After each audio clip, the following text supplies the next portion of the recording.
Welcome back students, welcome to the class. So today we will going to discuss the next topic in the group 17.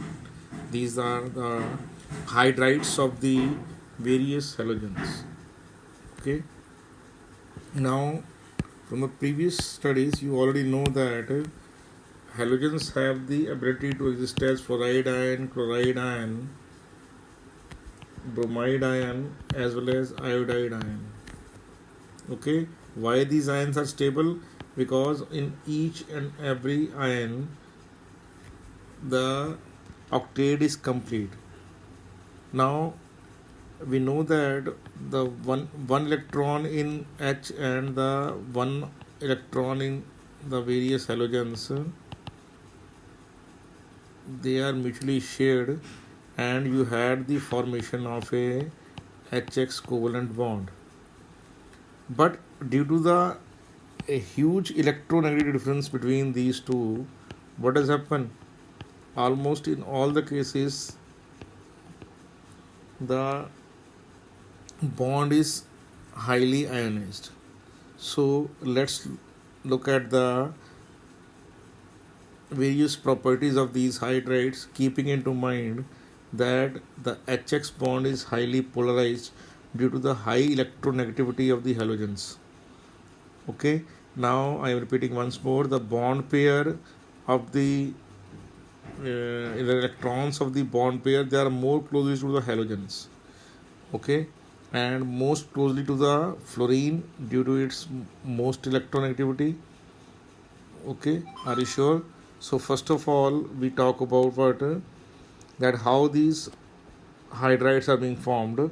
All halogens react with H2 to form hydrogen halide. It means what? That all the hydrides, but how they are formed? If you take H2 and heat along with the halogens, then directly you had the formation of HX. Okay, the reactivity, what? The reactivity decreases down the group, means the reaction of H2 and F2 is highly vigorous, and H2 and iodine is very slow. Acidic strength. As the size of the halogen increases, the strength of the hydrogen halogen bond decreases. Okay, what this means? That hydrogen being the smallest atomic size among all the elements, as you know that. So what happens that fluorine, chlorine, bromine, iodine, as we moved on the group, the atomic size of the atoms becomes greater and greater, more and more, large and large.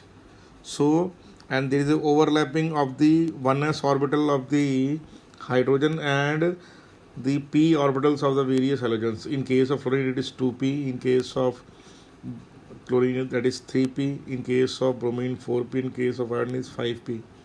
So the p orbital and s orbitals, they overlap together to form a sigma bond.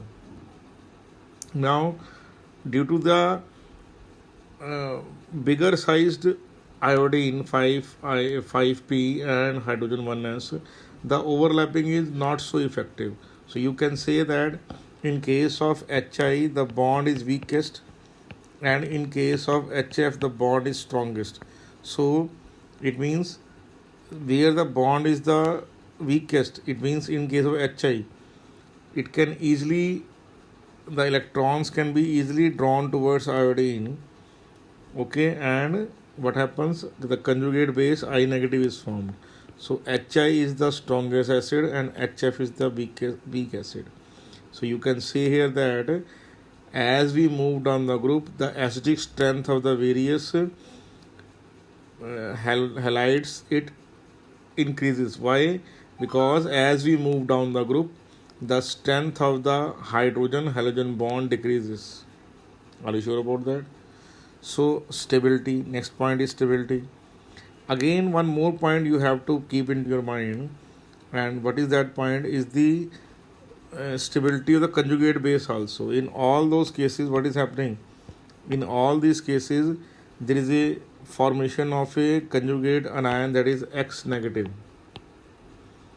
Now fluoride negative, that is chloride negative, and bromide negative, and iodide negative. Now you know that all of them contain minus 1 charge. Now the conjugate base iodide ion is the most stable. Why? Because minus 1 charge can be easily spread over a large volume of 5p, while that volume is only 2p in case of fluoride.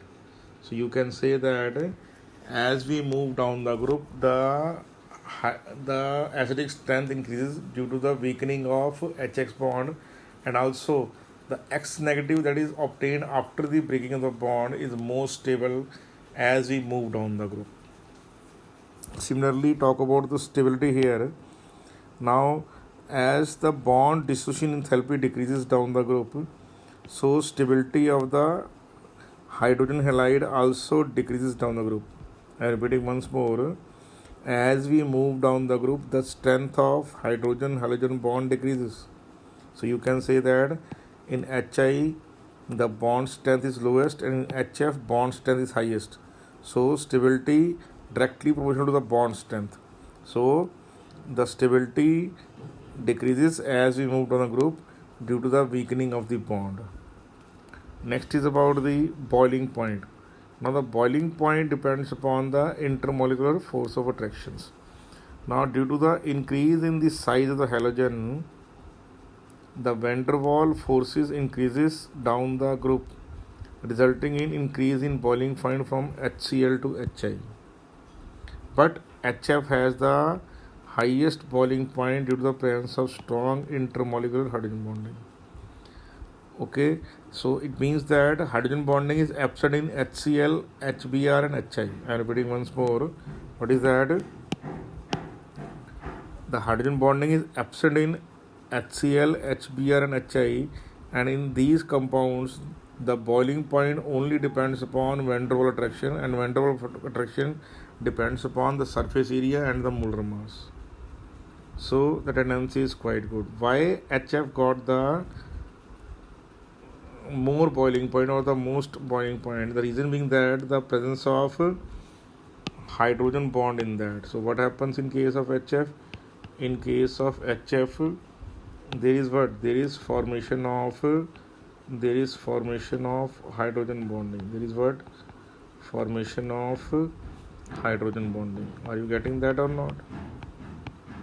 So this formation of hydrogen bonding make the intermolecular forces very, very high. I am repeating once more.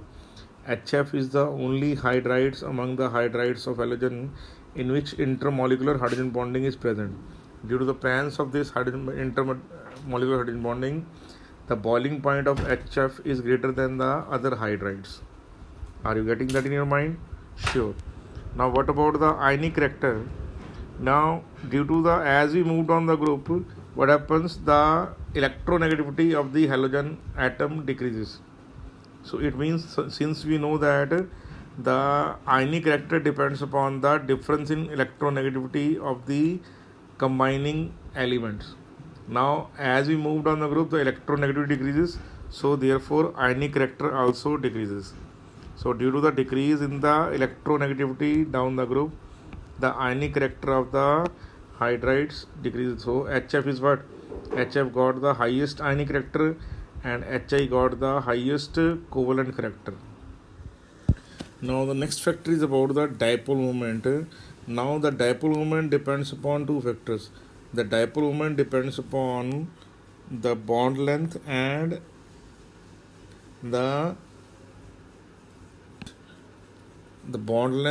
charge. So bond length and the charge are the two factors which give you a dipole moment. Now due to what? Due to the decrease in the electronegativity down the group, the ionic character of the hydrogen halide also decreases down the group. So HF is got the highest value of dipole moment and HI got the lowest value of the dipole moment. I am repeating once more. Dipole moment is product of bond length into charge. You getting that or not? So HF has the highest value of dipole moment and HI got the lowest value of dipole moment. So dipole moment of the hydrides decreases down the group. Now next is about the reducing power. Reducing power means tendency to give electron. So as you know that as the electronegativity decreases, the tendency to give electron also increases. So iodide ion can most easily can give you electron, while fluoride ions, no element has the power to knock out electron out of the fluoride ion. So you can say that as we move down the group, the reducing character increases. So remember two things, that both acidic character and reducing character increases down the group. Okay, I am repeating once more. Both acidic character and reducing character of the hydrides, okay, it decreases down. Remember that they are not they do not give the hydride ion, they give the halogen anion. And after the production of the halide ion, how easily that halide ion can give you electrons, that is the question of the reducing power. So as we move down the group, the electronegativity decreases. Okay, and what happens, and due to that reducing power. So what happens, as the bond dissociation enthalpy decreases, so it is easier becomes to comes out the hydrogen atom, causing the reducing power to increase from HF to HI. Okay, sure about that. Reacting towards metals. Now the halogens react with the metals to form metal halides to give you MX. So and M, if the metal, then MX bond should be an ionic bond. Okay, ionic character. Due to the decrease in electronegativity down the group, the ionic character of the decreases down the group. So if you have taken NaF, NaCl, NaBr, NaI, then NaI should be the covalent in nature and NaF should be the most ionic in nature. Now look at the table. This now what we have learned till now. Now in case of melting point, the melting point is highest in case of what? In case of HI, due to the large surface area and large molar mass. Boiling point, I told you the boiling point depends upon what? So what is happening? HF got the highest boiling point due to what? Due to intermolecular hydrogen bonding. Now after that, enthalpy of fusion. Okay, so similarly enthalpy of fusion is more in case of HF. Why? Because in case of SF, intermolecular hydrogen bonding exists, so it happens like that. Then you have enthalpy of evaporation, the same happens here. Okay, next is about enthalpy of what? Enthalpy of here formation. So you can say that here enthalpy of formation is maximum in case of HF again. Then you have Gibbs energy of formation, that is also highest in case of HF. Then you got bond dissociation enthalpy, it is highest in case of HF and lowest in case of HI. Okay, similarly bond length is highest in HI. Dipole moment is highest in HF.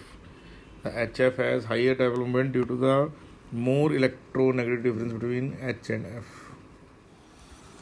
Now next is about the chlorine. Chlorine can be prepared by any of the following processes.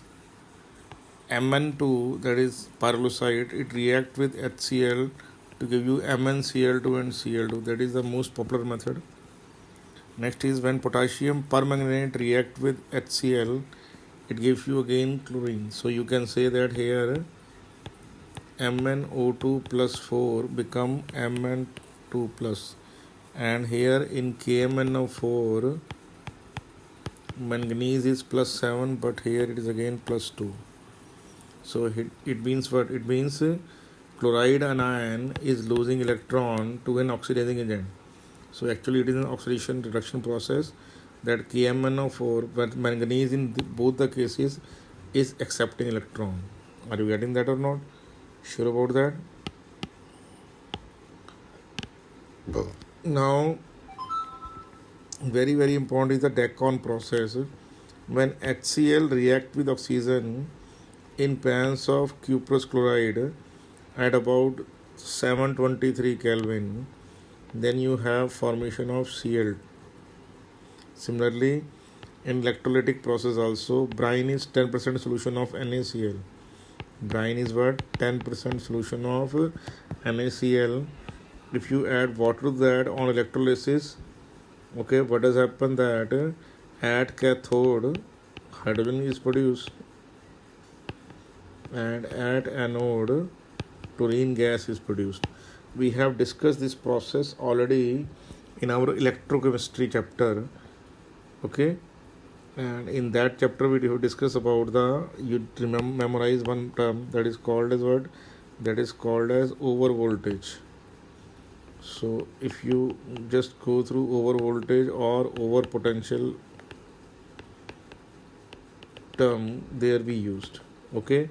Due to over voltage, in place of oxygen, chlorine gas is liberated, and in this case that is called Kastner-Keller method. So remember that whenever a 10% solution of NaCl is electrolyzed in aqueous medium, chlorine gas is produced at anode and hydrogen gas is produced at cathode, and the solution become basic in nature due to the formation of NaOH. Now chlorine is very important in property terms, that it got a greenish yellowish glow and is pungent and suffocating in water. It is soluble in water in high proportion. Reaction with metals and non-metals, you know that with aluminium it can easily form AlCa3, with sulfur it forms S2Cl2. This is the same reaction we have discussed in group 16 also, okay. The reaction with ammonia is very important.